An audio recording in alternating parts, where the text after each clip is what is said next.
In this video we'll be looking at the TicWatch Pro, which was released last year in 2018 but could well see out the rest of 2019 and possibly even 2020 as one of, if not the best smartwatches that you can buy.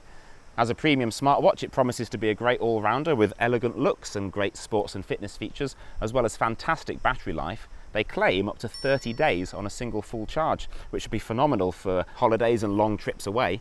So with that in mind, we've come to the beautiful and picturesque island of Crete to put it through its paces.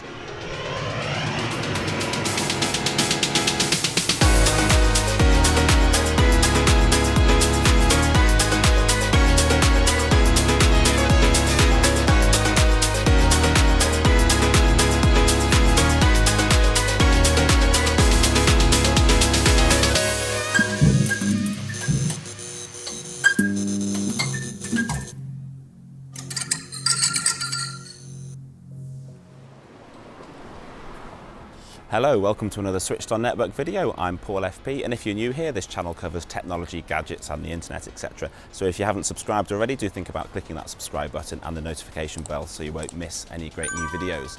Now, as devices, there are a few things that are more polarizing in the world of technology than smartwatches. Some people love them, whilst other people, even techies and gadget nerds, can't really see the point.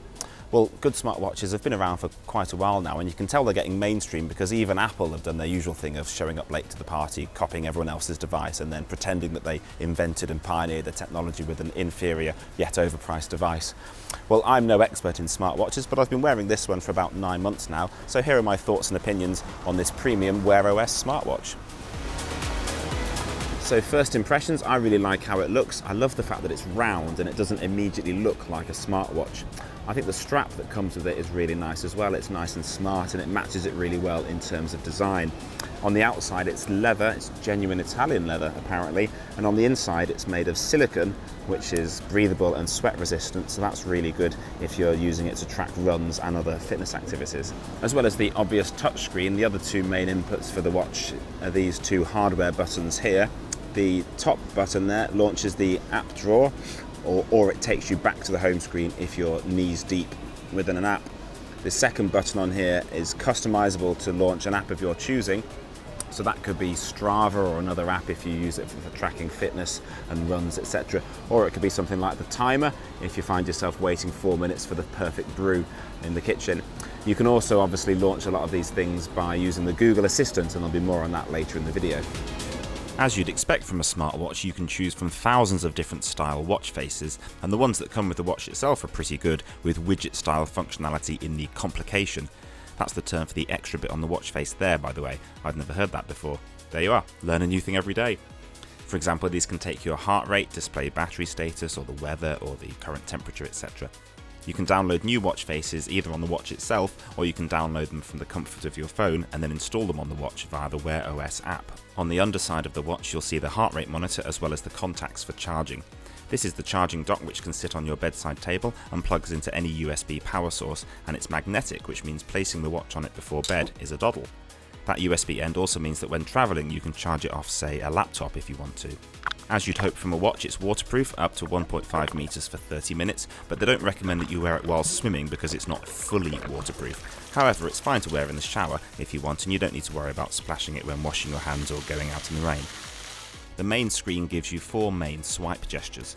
Swiping down gives you access to quick settings as well as a shortcut to get into the main settings, which will be familiar to anyone who also has an Android phone. Another familiar gesture is swiping from the left, which brings up the Google Assistant. Swiping up gives you notifications, and swiping from the right used to just give you fitness related information from either Mobvoi's own fitness application or from Google Fit, but a WearOS update a little while ago added in tiles, so you can now choose from a variety of different items to appear here. This is a nice place to keep your goals on Google Fit. Yeah, okay, you might not be able to tell that I make use of Google Fit, but I do try. On the subject of my personal appearance, I'm a reasonably tall man with big-ish hands, and the TicWatch Pro doesn't look out of place on my wrist, although if you're of a more petite persuasion then you might feel this is a little bit big for you.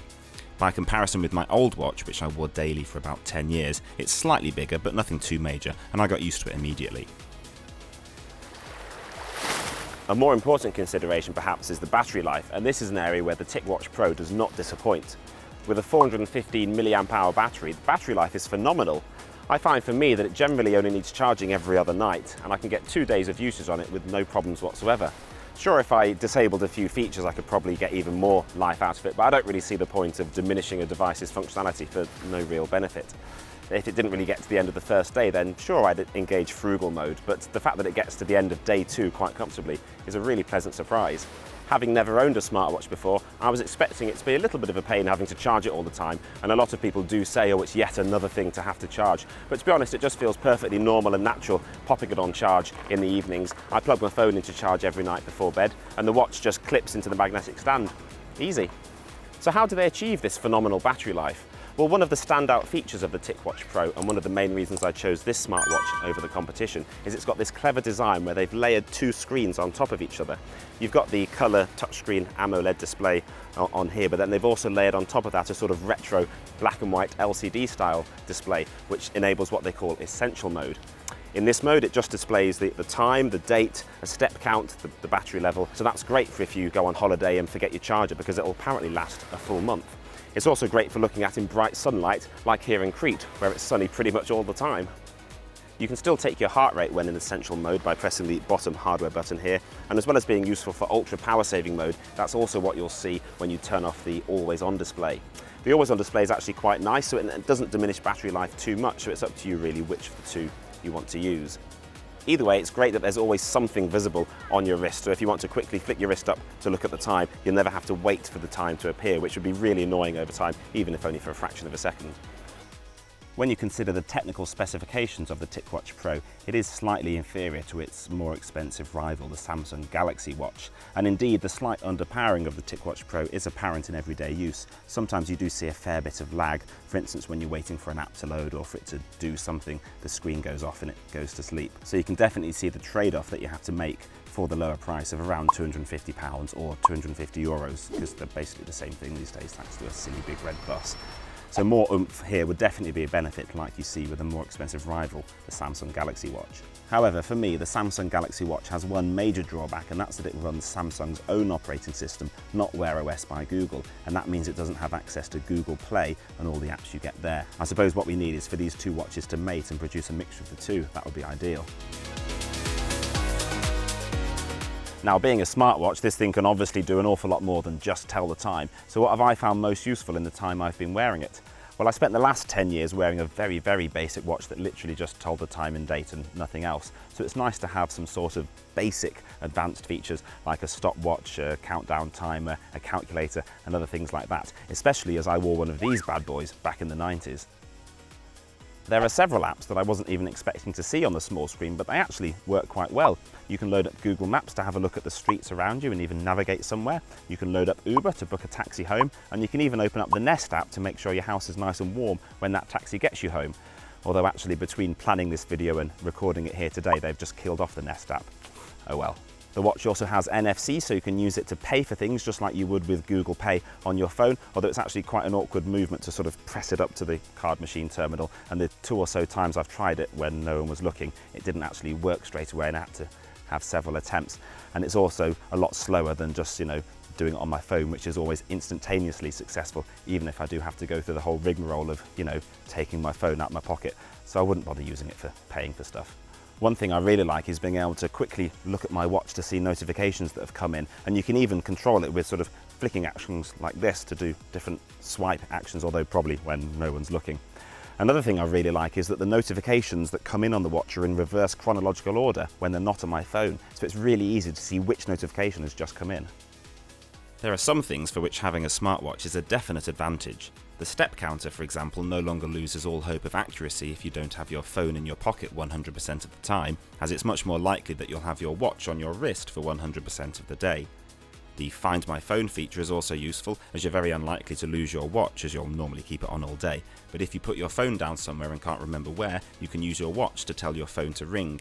I also found the Media Controls app on the watch to be quite useful, allowing you to control the volume, pause, unpause, and skip whatever media your phone is playing. I run the sound at my church, and I often plug my phone into the sound desk behind my drums after the service to play music, but then I want to go mingle with folk and have a coffee the other side of the building. If I decide the volume's too loud or I want to skip a song, I can just do that from my watch now without having to walk all the way back to the sound desk each time, which is really useful.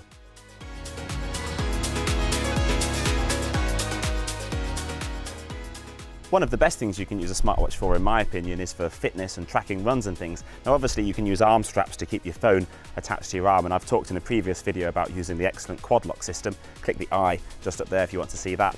But because the TicWatch Pro has GPS built in, you can leave your phone at home completely, and of course it's got a heart rate monitor as well underneath, and that's pressed right up to your skin so it can take readings throughout your run. It's also got Google Play Music built in, and it's got some limited storage so you can download tracks off your phone onto the watch to play over Bluetooth earphones like these ones Mobvoi sent me. Thanks very much for that, Mobvoi. So it's great for when you're going for a run. See you in a bit. Now at this point it's worth mentioning that while I do find my TicWatch Pro to be really useful for tracking runs, the GPS sometimes takes a little while to find signal, so you have to stand around waiting for a minute or so before you run for the little location icon on Strava to change to be filled in white to avoid the first few hundred meters of your run being missed. Music-wise, you can also play music out of the watch's built-in speaker too, but just know. As I touched on before, the Google Assistant is built into the TicWatch Pro, and it responds to voice activation too, so it's kind of like having a Google Home Micro attached to your wrists at all times. Okay. Sing Happy Birthday. Happy birthday to you. You can of course do useful things as well, like add things to your shopping list or turn smart light bulbs and other devices on and off. Click the eye in the top corner to see a video on how to set that up. And finally, you can also make and receive phone calls on the watch, but just because you can do something, that doesn't always mean that you should.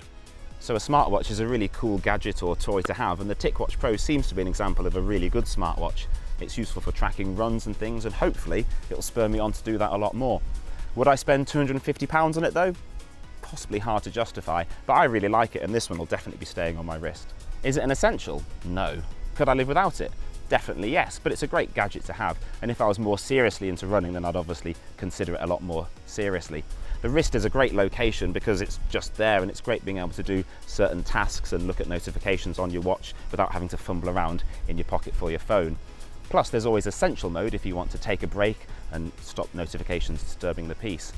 Plus that's really useful when putting the kids to bed because they love the light on the watch. If you like what you've seen and you'd like to buy one for yourself, there's a link down below in the video description too, so please take a look at that.